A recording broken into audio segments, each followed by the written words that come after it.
announcement sa mga politiko DPWH gihubaran na gyud mo masakim sa maskara sa inyong kapangyarihan kahigayunan na gyud ang naghubad sa Labi inyo na sa katong mga kamatuoran. kapos Hilabi na katong mga politiko nga nagawid sa ilang mga katundanan, katong mga congressman o senador nga maoy hinundan nga ang mga Pilipino luklok sa kalisod tungod kay before mo pirma ana ay mga kasabutan. Wala mo'y pakiramdam o sakim sa kapangyarihan kung kinsa man ang nakahawid o posisyon. Hilabi na kaya ninyong kontrolon ang mga DPWH kay kung dili sila mo pirma o musugot sa ilang mga sa inyong mga kasunduan o kagustuhan parte sa mga porsentong inyong makuha, dili man ninyo na mahatag. Mao nang hinundan nga ang mga Pilipino nagkalaid sa kalisod.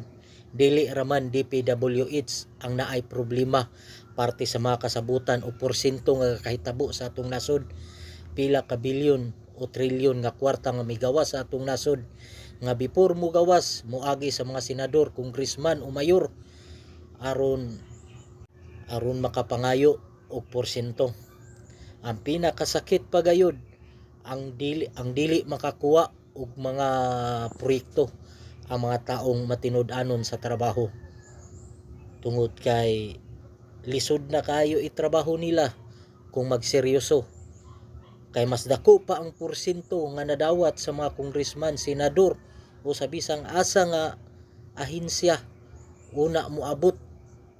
Ang pinakalisod lang o pinakasakit ang unang nakit-an nga makasasala ang DPWH, pero sa tinuod lang before na miabot sa ila ana ay mga kasabutan nga nahitabo nga 10%, 20%, moabot papadulong sa 30% nga igo ra gid sila sa pagdawat og limpyo.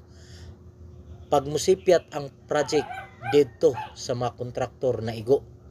Pagkasakit bagayod ning inani nga sitwasyon sa mga Pilipino. Hantud kanusa pa baka ana sila.